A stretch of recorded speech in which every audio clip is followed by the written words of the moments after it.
Assalamualaikum warahmatullahi wabarakatuh. Perkenalkan, kami dari kelompok 5 akan mempresentasikan tentang audit manajemen keuangan. Saya Sinta Damayanti, ditemani oleh rekan-rekan saya. Tujuan dan manfaat audit.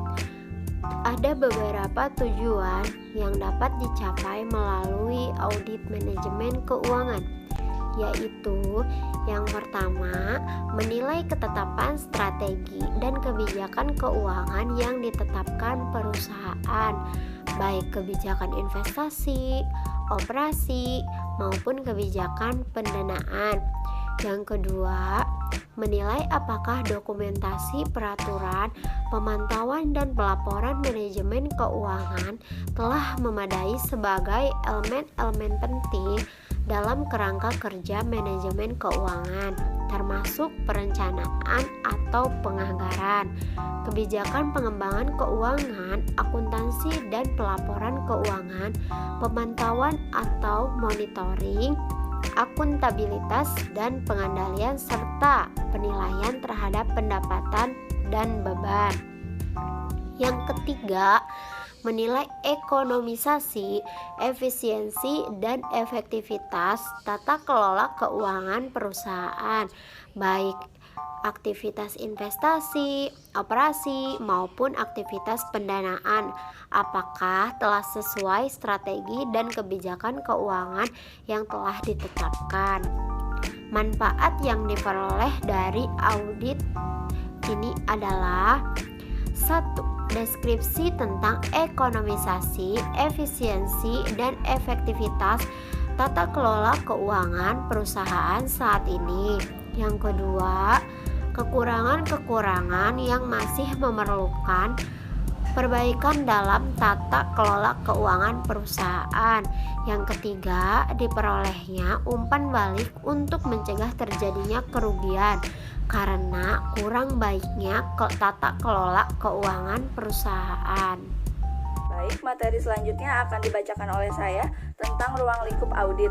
Ruang lingkup audit keuangan meliputi 1. Ketetapan posisi organisasi manajemen keuangan dalam struktur organisasi perusahaan dan kapabilitasan sumber daya manusia pada organisasi departemen keuangan. Yang kedua, penetapan tugas, wewenang, dan tanggung jawab pada setiap fungsi keuangan. Dan yang ketiga, prosedur dan pedoman tata kelola keuangan perusahaan. Keempat, ketepatan keputusan dan kebijakan keuangan yang ditetapkan oleh perusahaan. Yang kelima, tata kelola manajemen keuangan perusahaan. Selanjutnya ada pendekatan dan metodologi.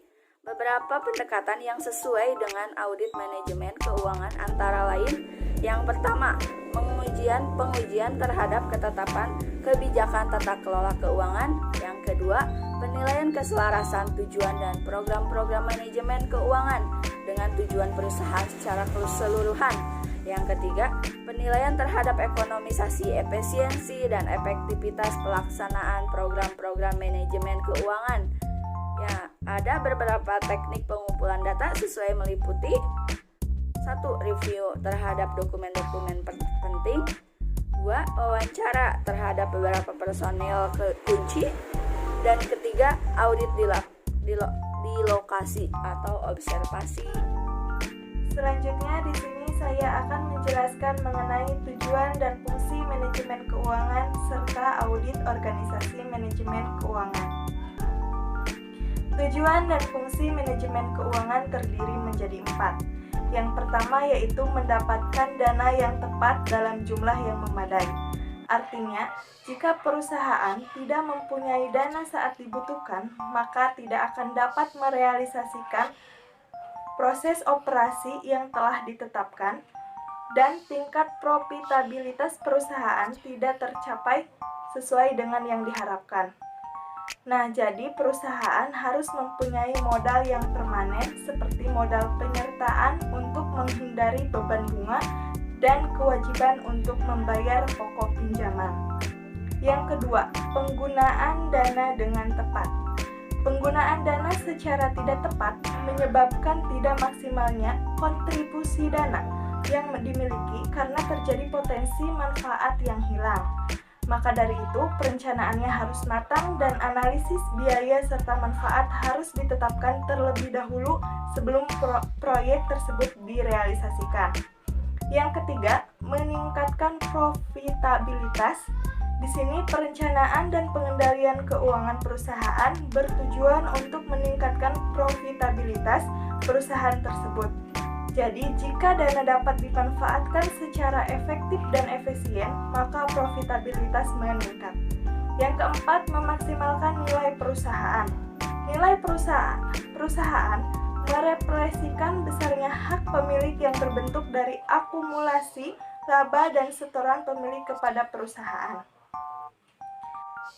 Selanjutnya, di sini ada audit organisasi manajemen keuangan. Nah, pencapaian tujuan fungsi keuangan dalam perusahaan sangat tergantung pada efektivitas organisasi manajemen keuangan, di mana mengingat fungsinya yang sangat penting dalam keberhasilan perusahaan, manajemen keuangan harus ditempatkan pada posisi yang strategis dalam struktur organisasi yang efektif. Baik, selanjutnya saya akan menjelaskan tentang audit atas keputusan investasi. Aspek penting dalam keputusan investasi jangka panjang adalah mengalokasikan modal dalam investasi yang akan menghasilkan manfaat di masa depan. Rencana investasi seharusnya mempertimbangkan risiko yang dihadapi, sebab manfaat masa depan penuh dengan ketidakpastian. Maka dari itu, suatu rencana investasi seharusnya menyajikan hasil evaluasi manfaat atau pengembalian yang diharapkan untuk diperoleh dan juga risiko yang potensial dihadapi perusahaan. 4 unsur penting yang harus diperhatikan dalam keputusan investasi adalah 1. Jumlah investasi bersih yang dikeluarkan. 2. Potensi-potensi keuntungan atau arus kas masuk operasi bersih yang diperoleh. 3. Periode waktu investasi menghasilkan keuntungan umur ekonomis investasi. 4. Pemulihan modal pada akhir umur investasi atau yang disebut nilai akhir. Audit atas keputusan operasional. Kebijakan operasional menyangkut penggunaan secara optimal sumber daya yang dimiliki perusahaan untuk memuaskan pelanggannya. Suatu rencana bisnis yang lengkap dapat menjadi panduan dalam menjabarkan rencana operasi yang akan dilakukan dalam periode tertentu, yang menyangkut rencana penjualan, rencana kebutuhan sumber daya, rencana penggunaannya, dan dari mana sumber daya tersebut akan diperoleh. Dari rencana bisnis ini, kemudian perusahaan dapat membuat laporan keuangan performa yang dapat mencerminkan kinerja yang akan dicapai di masa yang akan datang. 1. Jumlah optimal aset lancar. 2 pertimbangan penting yang mempengaruhi penentuan jumlah aset lancar yang harus disediakan perusahaan yaitu 1. Adanya tingkat output yang akan dicapai. 2. Tingkat laba atau ROI yang diharapkan dari penggunaan aset lancar tersebut. Yang kedua, ada manajemen kas. Kas yang merupakan aset paling likuid dimiliki perusahaan harus dikelola dengan baik agar mampu memberikan kontribusi secara optimal dalam usaha pencapaian laba. 3. Manajemen piutang. Piutang merupakan bagian dari strategi peningkatan pendapatan perusahaan. Syarat penjualan kredit lebih menarik daripada penjualan tunai. Kebijakan penagihan dan pemberian kredit mencakup 5 keputusan penting agar mencapai trade-off laba dan risiko yang menguntungkan yaitu 1. Kualitas nasabah atau pelanggan yang diterima. 2. Jangka waktu kredit. 3. Ukuran diskonto kas yang diberikan. 4. Hal-hal khusus. 5. Adanya tingkat biaya penagihan. 4. Manajemen persediaan. Persediaan dapat menjadi sumber keberhasilan perusahaan, sekaligus juga dapat menjadi sumber efisiensi jika tidak dikelola dengan baik. Selanjutnya akan disampaikan oleh teman saya. Materi selanjutnya akan dilanjutkan oleh saya, yaitu tentang audit atas keputusan pendanaan. Kebijakan pendanaan. Kebijakan pendanaan berkaitan dengan pemilihan sumber pendanaan yang paling ekonomis, yaitu biaya modal yang lebih kecil dibanding dengan sumber pendanaan yang lainnya, untuk memenuhi kebutuhan perusahaan baik untuk aktivitas operasi maupun untuk investasi. A. Kebutuhan dana. Kebutuhan dana secara umum dibagi menjadi dua, yaitu yang pertama kebutuhan dana untuk jangka pendek, yang mana biasanya dana ini digunakan untuk operasional perusahaan seperti bagian gaji karyawan, supplier, pembayaran piutang, dan lain-lain. Yang kedua, yaitu kebutuhan dana untuk jangka panjang yang biasanya dibutuhkan untuk pengembangan perusahaan atau ekspansi. Pengembangan perusahaan bisa berupa peningkatan kapasitas produksi dan untuk meningkatkan daya saing perusahaannya. Yang selanjutnya yaitu sumber dana.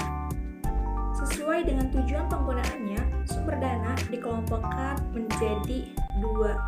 Yang pertama yaitu sumber dana jangka pendek dan yang kedua sumber dana jangka panjang. Sumber dana jangka pendek ini bisa berasal dari utang wesel, pinjaman dari bank yang bersifat jangka pendek, utang dari pemasok, dan sumber pendanaan jangka pendek lainnya. Yang kedua yaitu sumber dana jangka panjang yang bisa berasal dari obligasi, saham preferen, saham biasa, leasing, dan sumber dana jangka panjang yang lainnya. Yang selanjutnya yaitu pertimbangan dalam memilih sumber dana. Ketika menentukan keputusan pendanaan, manajer harus menentukan kombinasi pendanaan atau struktur modal terbaik, yaitu struktur modal yang mengoptimalkan nilai perusahaan bagi para pemegang sahamnya. Memperoleh dana dengan pengorbanan yang minimal atau manfaat yang maksimal adalah merupakan pertimbangan utama dalam pemilihan sumber-sumber pendanaan. Yang selanjutnya yaitu audit atas kebijakan dividen. Perusahaan harus menyeimbangkan kebijakannya antara membagikan dividen kepada para pemegang saham dan untuk melakukan investasi untuk pengembangan. Kebijakan dividen yang optimal adalah yang menciptakan keseimbangan antara dividen saat ini dan pertumbuhan di masa mendatang sehingga dapat memaksimalkan harga saham perusahaan. Berikut ini ada dua hal yang harus diperhatikan pada saat pembagian dividen. Yang pertama yaitu tingkat likuiditas perusahaan. Pembagian dividen menyebabkan terjadinya arus kas keluar sebesar dividen yang dibagikan. Maka dari itu, perusahaan harus mempertimbangkan tingkat likuiditas yang dimiliki agar tidak mengganggu kebutuhan operasional yang lain. Yang kedua, yaitu rencana ekspansi. Rencana ekspansi biasanya terutang dalam rencana pengembangan jangka panjang perusahaan. Walaupun rencana ekspansi dapat didanai dengan pinjaman, tetapi laba ditahan merupakan sumber daya yang paling murah di antara sumber dana yang ada dengan tingkat risiko yang paling kecil. Sekian yang dapat kelompok kami sampaikan, kurang lebihnya kami mohon maaf. Wabillahi taufiq wal hidayah. Wassalamualaikum warahmatullahi wabarakatuh.